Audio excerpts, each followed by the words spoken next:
Hello guys, ഇന്ന് നമ്മൾ എത്തിയിരിക്കുന്നത് നമ്മുടെ നാട്ടിൽ തന്നെയുള്ളൊരു അടിപൊളി തട്ടുകടയിലാണ് കേട്ടോ. അപ്പോൾ ഇവിടെയുള്ള ഇന്നത്തെ സ്പെഷ്യൽ എന്താണെന്ന് നമുക്ക് നോക്കാം. പൊറാട്ടയും ബീഫും പാൽക്കപ്പയും ബീഫും നല്ല അടിപൊളി കോമ്പിനേഷൻ ആണല്ലേ. അതുപോലെ തന്നെ കപ്പ ബിരിയാണി, നൂൽ പൊറോട്ട, കൊത്തു പൊറോട്ട, അങ്ങനെ ഒരുപാട് വെറൈറ്റീസ്. പിന്നെ നെയ്ച്ചോറാണെങ്കിൽ അതുണ്ട്, ബിരിയാണി വേണമെങ്കിൽ അതുമുണ്ട്.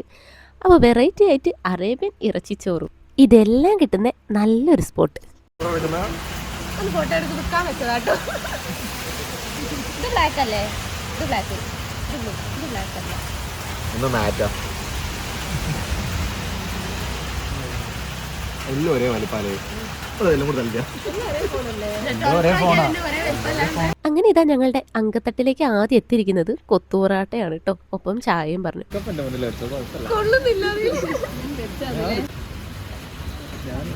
സൈഡിൽ ഇരുന്നോളാം, അത് നല്ലേ.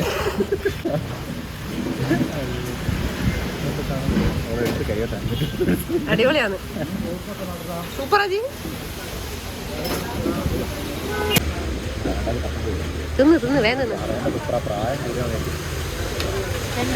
കൊത്തുപൊറാട്ട ഏകദേശം ഫിനിഷ് ആയപ്പോ ദാ അടുത്ത ആളെത്തി, കപ്പ ബിരിയാണി.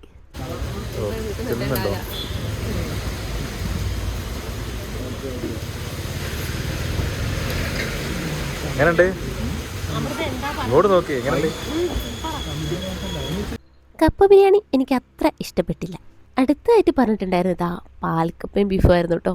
ഇതാണ് അവിടുത്തെ അടിപൊളി സാധനം എന്ന് പറയാം. അത്രയ്ക്ക് ടേസ്റ്റാണ് ഈ പാൽക്കപ്പയും ബീഫിനും. പാൽക്കപ്പയും ബീഫും വന്നപ്പം ആദ്യം ഉണ്ടായിരുന്ന കപ്പ ബിരിയാണീനതാ എല്ലാവരും സൈഡായി.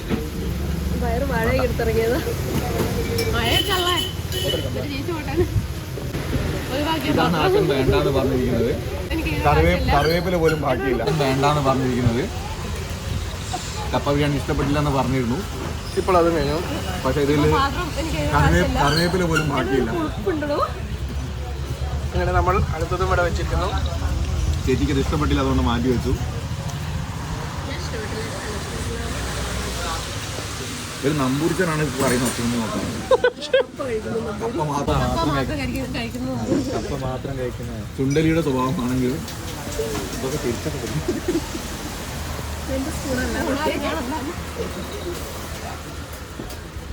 ഇത് അവിടുത്തെ ഒരു വെറൈറ്റി സാധനമാണ് കേട്ടോ. എന്റെ പേരെന്തായിരുന്നു എന്നോട് മറന്നുപോയി.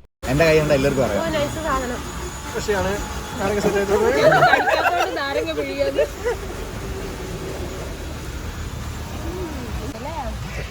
അച്ചാർ ടോ നാളെ ചിക്കൻ വാങ്ങിച്ചല്ലോ. കഴിക്കാത്ത പോലെ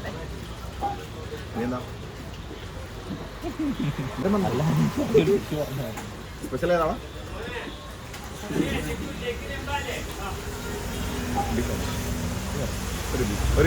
ആ ബീഫിന്റെ ഐറ്റം എല്ലാവർക്കും നല്ലപോലെ ഇഷ്ടപ്പെട്ടു. അതുകൊണ്ട് തന്നെ അത് ഒരു പ്ലേറ്റ് ഇവിടെ പറഞ്ഞു. ചേട്ടാ പാത്രം എവിടെയാണ്? അല്ല, പ്ലേറ്റ് ഞങ്ങൾ അങ്ങോട്ട് തരുന്നില്ല, ഞങ്ങൾ തന്നെ കഴിക്കോടാ.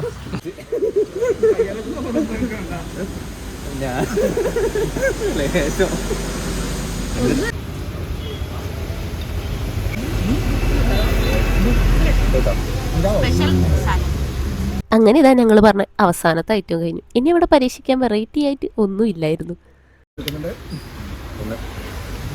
നമ്പൂരിന്റെ മുഖം കാണിച്ചെടുത്ത്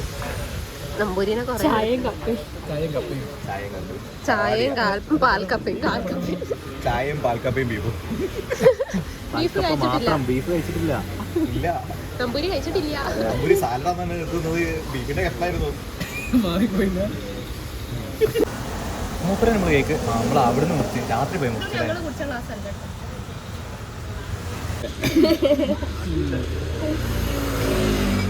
ഈ വെള്ളം കുടിച്ചതൊക്കെ ഞാൻ ചായ മാത്രമല്ല ജ്യൂസ് ഐറ്റംസും ഇവിടെ ഉണ്ട്.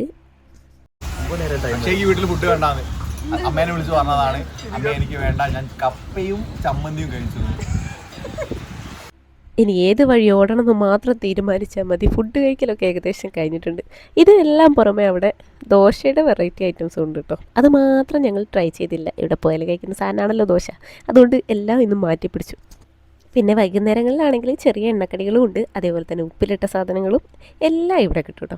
അങ്ങനെ ഞങ്ങൾ ഫുഡ് കഴിക്കലൊക്കെ കഴിഞ്ഞ് വയറ് നിറച്ച് ഞങ്ങൾ പോന്നു കേട്ടോ. ആ ചേട്ടനും നല്ല സ്വഭാവമായിരുന്നു, ഞങ്ങളോട് നല്ല രീതിയിൽ ചോദിക്കുകയൊക്കെ ചെയ്തു എങ്ങനെയുണ്ട് ഫുഡൊക്കെ എന്ന്. ആളെന്നെ നോക്കണ്ട. അത് അന്ന് ബീഫ് നല്ല വന്നാണല്ലോ ഡ്രൈ. അങ്ങനെ ഇന്നത്തെ ചിലവ് നമുക്ക് തന്നിട്ടുണ്ടായിരുന്നത് നമ്മുടെ മാഷായിരുന്നു കേട്ടോ. എന്തിൻ്റെ വകയൊന്നും ചോദിക്കരുത്, അറിയാൻ പാടില്ല. അങ്ങനെ ഞങ്ങൾ ഫുഡൊക്കെ കഴിച്ച് അവിടെ നിന്ന് ഇറങ്ങി. അത്യാവശ്യം ചെറിയ മഴയൊക്കെ ഇങ്ങനെ പെയ്യുന്നുണ്ടായിരുന്നു കേട്ടോ. ഒറ്റ കാണൂല, എന്നാലും എടുക്കാലോ. ഞങ്ങൾ ഫുഡ് കഴിച്ച് തിരിച്ചു പോരുകയാണ്.